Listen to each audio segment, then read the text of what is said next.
Fashion Week in New York, it's wrapping up. We have our intrepid team here on lunch break. They're going to bring you the latest as everything shuts down. Now, what is the hardest part of putting on a show? It may actually be taking down the show. Elizabeth Holmes, she got the inside scoop. Hi there. Hi, Wendy. You're still standing. I can't believe it. You look so good and rested. I can't believe that.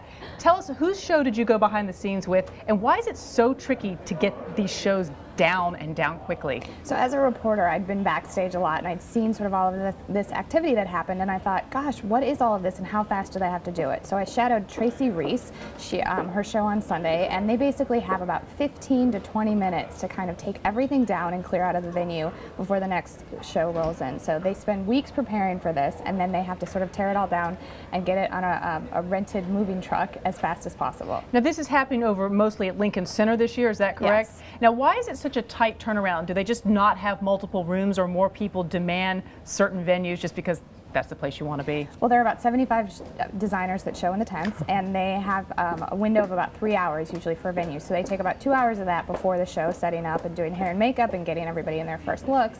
And then afterwards, well, the shows usually start kind of late, and so afterwards they have about a half hour to kind of clear out at the end. And so they have to protect all these beautiful clothes that they just showed on the runway. So they're getting them off the models and putting them sometimes in nice garment bags, other times just in like plastic dry cleaner bags, and you know, trying to get them on the racks and wheel them out as fast as possible. And meanwhile, you have security the whole time saying, okay, next show, we got to move. So it's pretty stressful. And the designer, you know, is also taking a big deep breath after just showing this and seeing and greeting all of their fans. Has to talk to the press. Exactly. So we're back there hounding them. So it's a really sort of chaotic environment. You're lucky you didn't get packed up and wheeled away standing back there.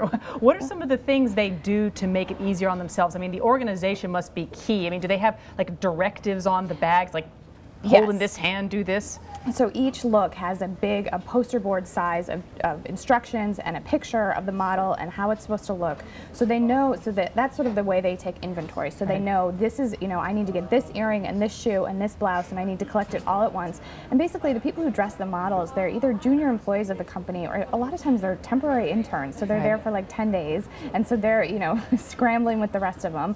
And it's kind of amazing. I mean, this is kind of a small business operation for a lot of these guys. And what's interesting is that most people only see sort of either the pictures they see in the paper, or if you're lucky enough to be in the audience, you see what comes down the runway. Having been backstage before a show myself at one point, no one really realizes the chaos that can occur. I mean, if a model arrives late, if her hair is like knotted, they have to like cut something out of her hair. I mean, all of these things can go on, but they're still supposed to walk serenely down the runway. And you're supposed to say, oh, thank you so much for coming. Oh, it's so wonderful. And the same thing happens. They sort of leave the runway, and then they make a mad dash back to their dresser to try and get out of the clothes as fast as possible, get in another look, or run off to another job. And you'll have a play-by-play for us tomorrow. A little bit of a personal TikTok. journal, a little TikTok. All right, Elizabeth Holmes, thanks so much. She's been out at Fashion Week for us.